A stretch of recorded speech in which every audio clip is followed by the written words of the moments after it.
Hi, this is Paul. I put together a couple of little clips from some things that I've watched in the last few days. Was in classes yesterday, just haven't had a lot of time to make videos, but there have been a lot of really interesting things going on. When I go to a meeting like classes, I think a lot about, well, what on earth is happening in this TLC estuary space. Now, I've done presentations at Classis. Classis is like the regional leadership meeting of Christian Reformed Church, at least in Central California. And I often have to try to describe to people what it is that I'm doing and what's going on around me, and that's no easy time.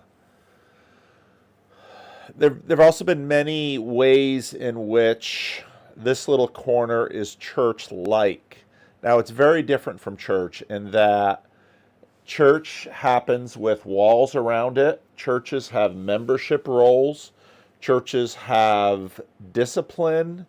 Churches have face-to-face communication. And a big part of this little corner has been trying to figure out what on earth is going on via the internet. Some of what I was thinking about this morning was the fact that by virtue of let's say, the opportunity relationships that develop in this space. What do I mean by opportunity relationships?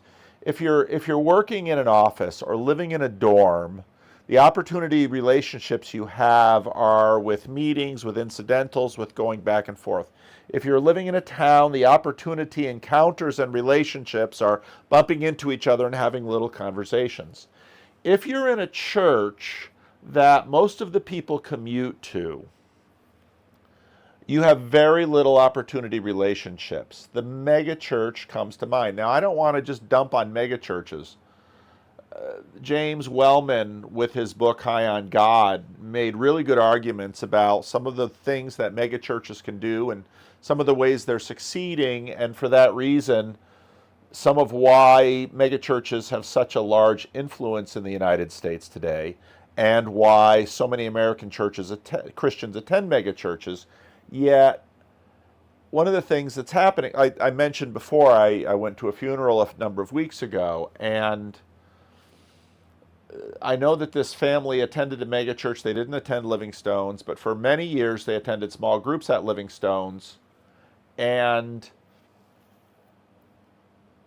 in terms of church people who showed up, women came, myself, the pastor, and a bunch of women came from the women's Bible study to the small group. It was her husband's funeral.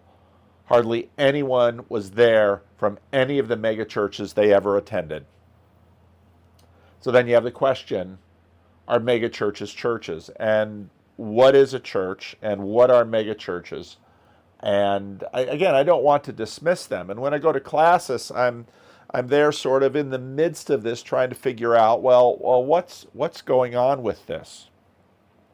So I think part of what's happening in the corner is that, especially for people who are participating in live streams or participating in voice chats in the Discord or video chats in the Discord or connecting in other ways, we have sort of fabricated an electronic village where we're having these opportunity and incidental encounters and relationships, but not mediated by roads and paths and marketplaces or office hallways or office meeting rooms, but facilitated by the internet. Now, again, there's a degree of distortion in there. There's a degree of limitation in there. But one of the things that I noted was that the internet also sort of creates a sense of intimacy when we're talking to one another. I notice again that on the Freddie and Paul show, very often now since Freddie's mom died, he opens the show talking to his mother through the camera.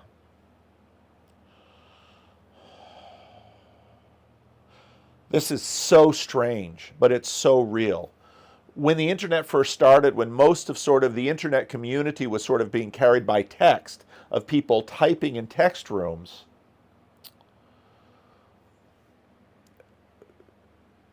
there was intimacy. People met spouses in text rooms. People had affairs from people that they met in text rooms. There is a strange psychological factor that happens via the internet that is facilitating this little corner. And it has a lot to do with intimacy. So in the live stream that I had last Friday, we got into that intimacy, some of those intimacy questions, and I put them below. And I thought Mark Parker had a good, I'll play that in the clip that I'm about to play, had good insights into what fosters intimacy, what fosters community. And then, of course, with the Northwestuary meeting in Olympia that we just had in the middle of September, there was a lot of that. Now, Christian Baxter, who wasn't there, noted that, yeah, there definitely is sort of the church, youth group, retreat vibe happening.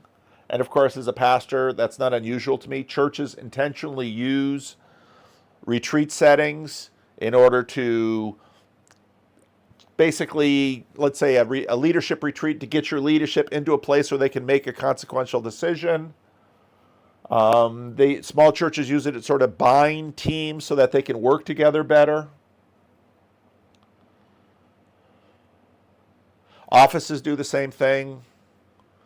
So a lot of those dynamics are at work here in this little corner, and we're still trying to figure out, okay, well, what's happening here? What's going on? I'm playing around with different office configurations too, just to get over the hump of making videos and get them made instead of just having them live and die in my head. Because there's very much a shelf life to things that if, for example, what Alan was saying on the Friday live stream, I had to actually go to Twitter, and I figured it would probably bubble up. I wondered if it would bubble up before someone on Twitter could remind me where it was, but mostly not working. Got at that pretty quick because he's a pretty careful watcher over the corner, even though he doesn't come on live streams. So there's definitely a lot of church-similar dynamics going on in the corner, and I'm trying to get my head around them. And then there's also the sense of, I think part of this is using these new screen tools and availability tools and occasionality tools in order to recreate some of the levels of knit community and also facilitate the relearning of a lot of interpersonal skills that have been lost in our disconnected age and are being lost rapidly. I think schools and churches right now, which are places that should be creating these capacities in people for community, in fact, by virtue of the way that they are being structured for large groups of people. Now, the second video that's going to be in here, I talk about that. Or actually, Afriel and Christian talk about that. So I wanted to get these two videos out there, and I wanted to get them out there into the corner to have people work on them and process them. And then also some of the on-ramp. You know, what Alan said about the on-ramp challenge, I think was right. That it's, again, very similar to churches. Part of what I've been experiencing all along is just how similar this is to church dynamics. And again, churches are going through a tremendous bifurcation. The vast majority of churches in America have less than 75 people in. A significant number, maybe even a majority of Christians in America who go to churches of larger than 1,000 people.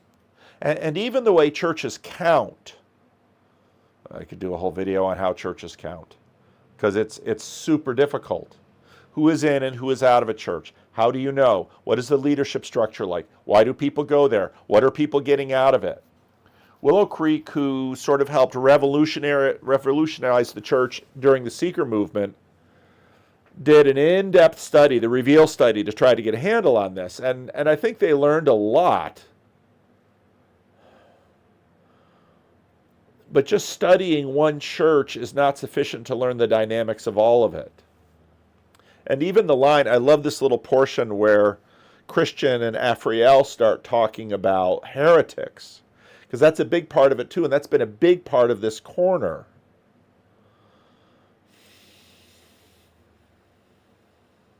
There's so much going on here. There's so much going on here. So this was a way for me to get some of these juicy morsels out there so that more people can see it, because in so many ways the corner has a bell curve, but the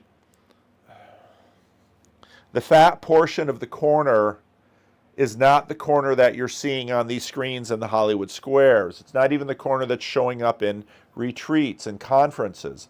And this is super salient to me because, again, I'm trying to think about, am I going to do a Living Stones conference? I've already got a speaker in mind. I've already spoken with him, and he's not really a speaker because this really isn't going to be about speakers. This is going to be about, I am going to bring in some celebrities. I'm thinking about, I'll bring in one or two people that are at least this little corner adjacent, and that a number of people will see, and I'm bringing people that aren't sort of contained by the corner, but then I'd probably bring some lieutenant level people in for the conference as well. And again, a big part of this is figuring out the financial side of it, because there's transportation, there's lodging, there's displacement in income for some people. So, and then figuring out scalability in terms of how money works. I mean, that's a big part of this, because I came into this knowing how money works in churches.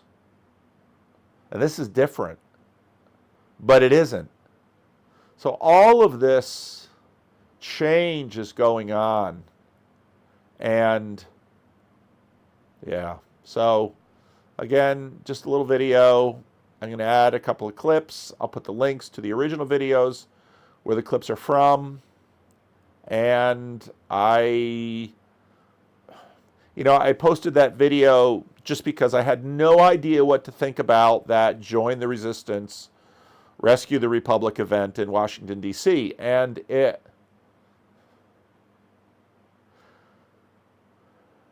I said in the comments that the comment section is way more valuable than ChatGPT. And of course, I've sort of got Eric Weinstein's thought rolling around in my head about how talking to people is like talking to a large language model. And then I watched Jordan Peterson talk about large language models because he's super interested in them, and for very good reasons. He was talking to Elon Musk. Oh, I've got so much rolling around in my head.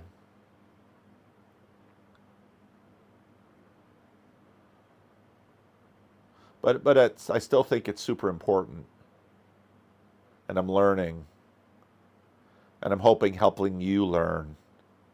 And one of the, I woke, didn't right when I woke up, but this morning I was thinking about how a big part of the corner is just friendships. Just facilitating and creating friendships. But again, over the internet, with sort of this opportunity space. So maybe that's enough for now, and I'll put those videos at the end, and I'll post it. So, again, I'm also still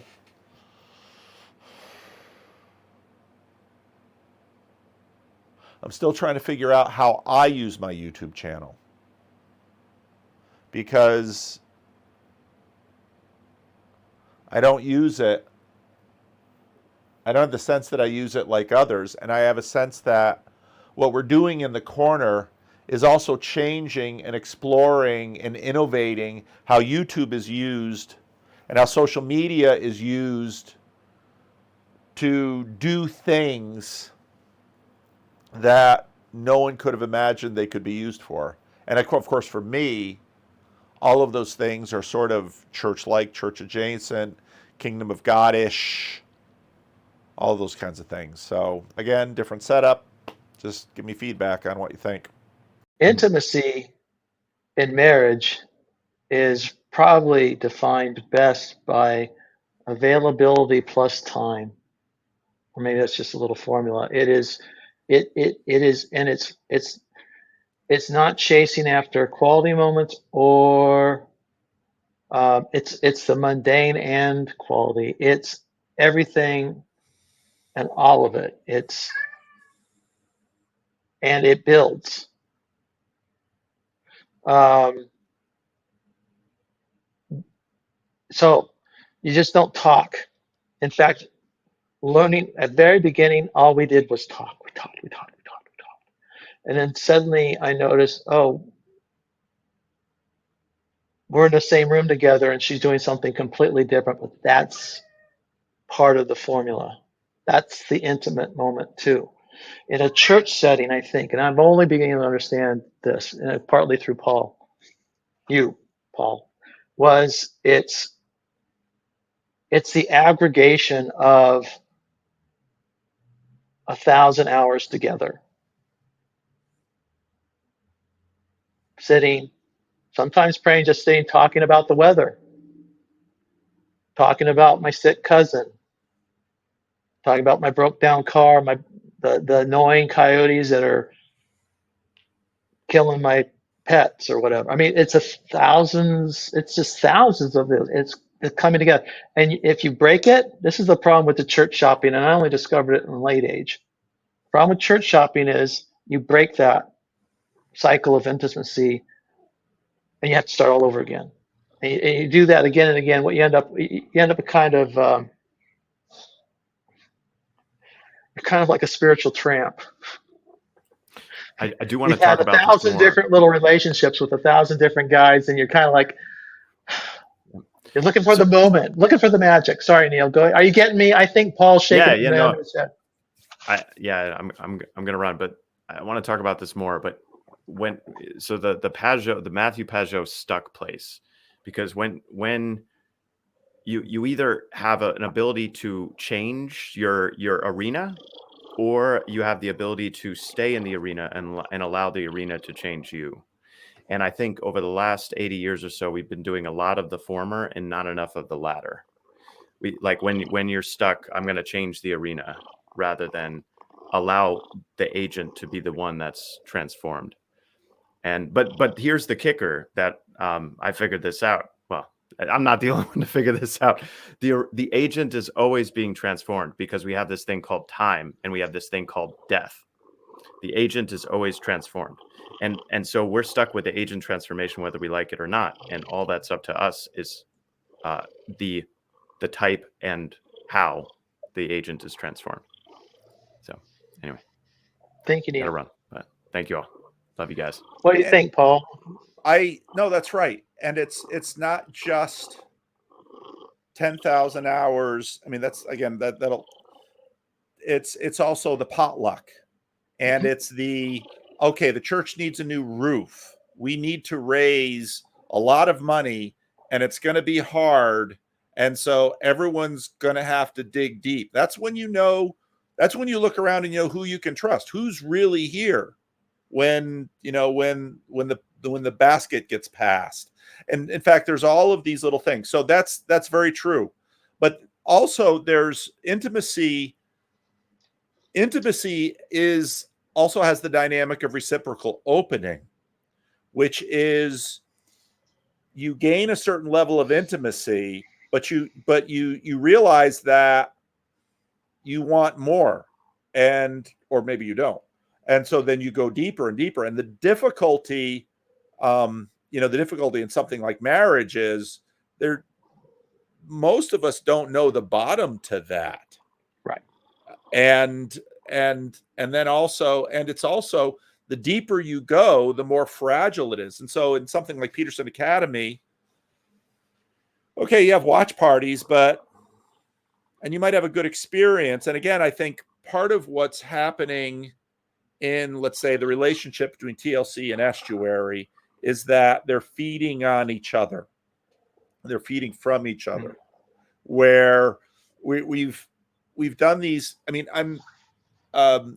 Graham in Sherry's video asked, how do you guys do this? And now he's a young guy, he's got a family. I mean, this is for people who have the time to do this by virtue of a whole bunch of different life circumstance. But and I'll often say people will sometimes, a lot of people will contact me and say, I really want a Randos conversation with you. I really want to talk to you. And it's like, okay, I have to figure out how to just meet all these people. And the difficulty is that with every conversation, it's the first steps towards intimacy. And if we only talk twice, there's something that feels dissatisfying about that. So then what I want them to do is I want them to go into the corner, because just like Neil's talked about, I want you to go into the corner and I want you to make some friends. The exciting thing for me about an event like we had was, oh yeah, people can shake my hand and thank you for your videos, yada, yada. The person I really want to see here is Alan. I have to see Alan. I wouldn't have spent $300 for the conference and $400 for the air flight and $500 for the hotel just to see you. I see you all the time on YouTube. Fine, thanks. Alan, I'll spend $1,000 and take some of my vacation time to see Alan. And when I heard that, that's when I knew something special was happening, because that's what my metric for church is. My metric for a church, if you go to the church because the pastor is a great speaker and you really like the music and all of those vibes, you do not have a church. You have an audience. The church says the pastor can come and go. We are the church. That's a church. And like you said, it's 1,000 hours of blood, sweat, and tears. Yeah, and it's intimacy and trust. Sorry, I did want to jump in. Like this exact point that you're making, Paul, like this is why there is no on-ramp. Like there can't be an on-ramp that makes it too easy, because it's like, then it's a consumption. Then it's like, oh, I'll show you this 30-minute video. And it's like, then they're not giving themselves to the corner. They're not submitting themselves to the spirit of the corner. So they can't actually experience it. It's like, I said this in the chat, but it's like, oh, I want to be a missionary. I just don't want to touch any poor people. So if I could be a missionary to the ultra wealthy, that would be awesome. It's just like, well, then you're not a mission. Like, I don't know what to tell you. It's just like, I don't know. Like that is the fact that you are willing to engage with people. And if you're looking for people at the conference and you're like, oh, I only want to have this experience. Oh, no, sorry. Don't talk to me. We're in between sessions. Don't look at me in the eye. I'm just here to hear Rafe Kelly speak. Don't touch my hand, don't touch the hem of my garment. It's just like, then it's not happening. So when people, I think to Paul's point, I mean, it seems so clear now, but we struggle when it's like, but I really want my girlfriend to participate. And it's like, participate with the people in front of you, participate with the people who have eyes to see and ears to hear. And like, if you can go out and be a blessing to her in a way that might allow her to understand. But if you're just doing it instrumentally, be like, oh, okay, well, hopefully during this live stream, I realize the magic words I say that makes her understand, that makes my wife, girlfriend, friend, coworker understand. Like you're just using the TLC instrumentally and you're not actually participating in the spirit. So it's just like that, then you're not actually doing the thing. Sorry, continue, Mark. No, Alan, I was just to bounce off of that. I think, though, that layers of participation, and I've met a lot of people offline that had private conversations that have been really amazing, that they just don't. This thing here with the Hollywood squares, as William calls it, is not their thing.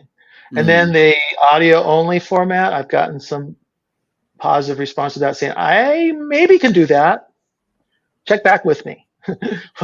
And then, like I said, private conversations, Discord or just phone calls, and have had several of those. Some really amazing stuff.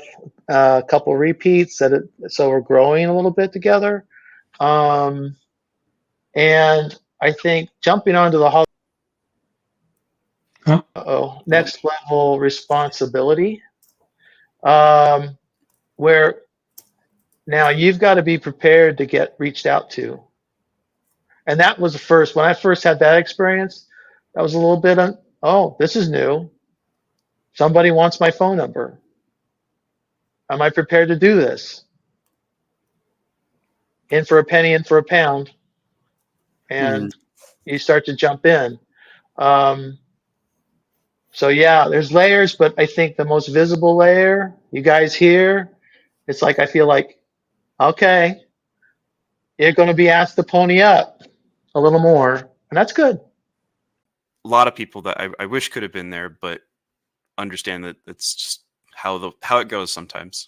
But it was, oh my gosh, I really do wish you all could have been there. It was thank you, Jess, for doing such fantastic videography and capturing the speakers, but there's no way to capture the energy of the space over video. It was, I don't know if I have ever felt anything like that. And I'm not a strict materialist, but I do kind of abide by that idea of don't seek a supernatural explanation when a natural one will do. There was something going on there, something at a deeper spiritual level. And I think that there were a lot of people who felt that, who had that intuition. And it was, I don't want to go into too much detail about it. I had a very powerful healing experience as a consequence of being there. Good. So, and it was,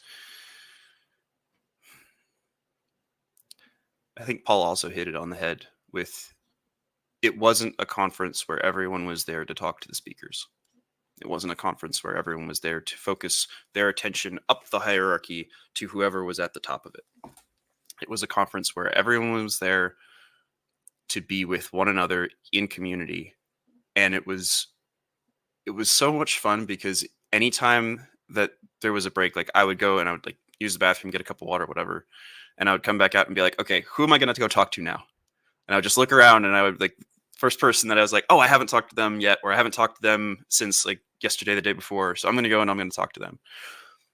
And it was literally like that the entire time. And I'm sure it was like that for probably everybody else too. It was just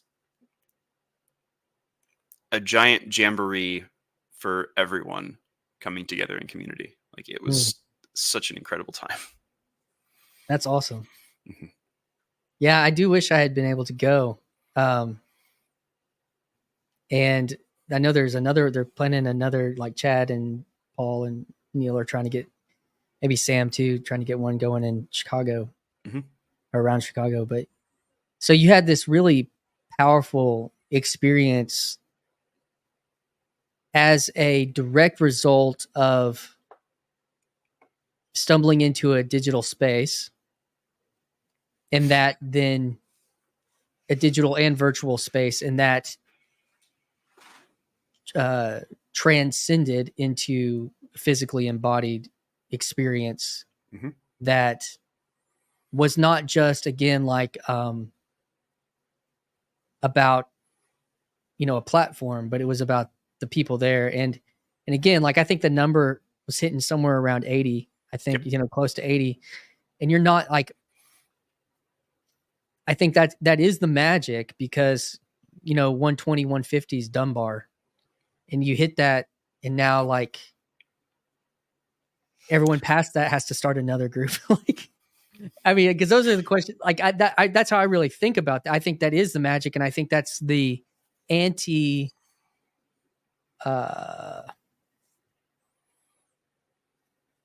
Whatever. Well, no, anti-capitalist, or I don't know if I'm pretty good capitalist, but like what I mean is like the growth for the sake of growth. What happens, like the anti that is to accept Dunbar and to like be purposeful with it, because it's like, oh, this is always what happens with church growth. It's always what happens with movements like this, is whatever that good thing is that you had, you want as many people to experience as you can. So let's make it bigger. And the magic is not in the bigger part of it. It's not, well, I think that there actually is the potential for magic in the bigger part of it, but the way that it has been constructed up until now has been in such a way that it's not a positive pattern, it's a negative pattern. What do you mean?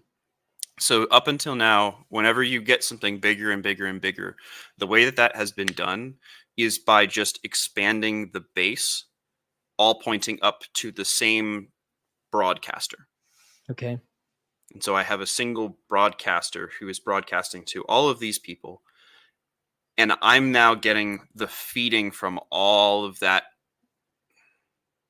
whether it's tithing, whether it's attention, whatever it is, from all of those people to a single focal point. That's with been nothing, the norm. with nothing intermediating it, or at Okay. least very little. Like that's the idea of a TV broadcast. That's the idea of a movie star. That's the idea of a mega rock church star, pastor. of a mega church pastor. How Okay. much time is he actually spending with each individual No, he's parishioner? not a pastor. He's just a preacher. He's a preacher.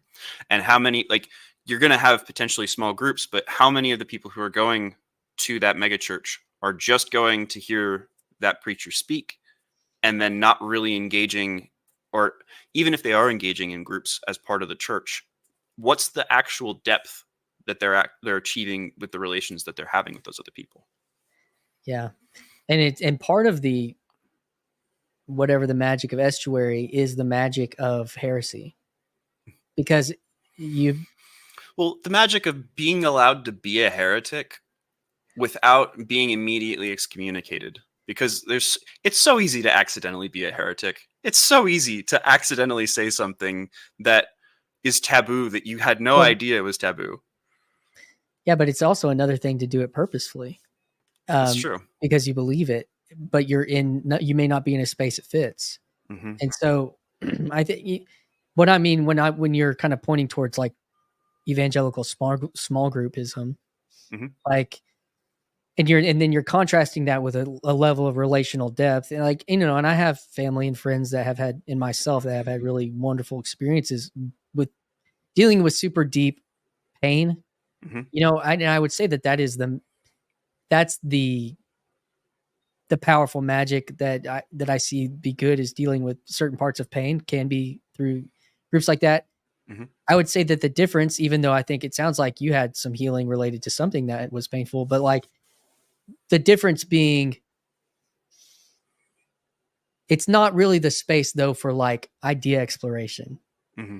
You know what I mean? And that's not its stated purpose either. Mm-hmm. But where do we go to for that? Yep. Is the question, when now everybody has access to master's level information and lectures or whatever, like, well, how do I process that information within community? That's what's trapped inside my brain, mm-hmm. and it can't get out. And so that's where I see estuary having a different, and trying to articulate, well, what's that difference? And some of, like you said, there's a deep relationality. The deep relationality comes from the trust that is made manifest through the acceptance of the heretic, mm-hmm. in a way that, because it also doesn't necessarily have to fit inside the four walls, you know, of church or doctrine or something but that's also, I think, so human, and that's the age we're living in now. Mm-hmm. That's because estuary is not a square. It's an Arthurian round table. It has to be fractal, I think. Mm-hmm. That what you have is you have small groups coming together, and those small groups then coming together into large groups. And like a lot of my thinking about this is definitely informed by like military unit structure as well. Like cool. That's just what I'm drawing from as far as experience goes. Squads make platoons, platoons make companies, companies make battalions, battalions make brigades. And so from that framework, the meeting that we had in Olympia was like a company-sized event, just by the number of people. But in another perspective, it was more like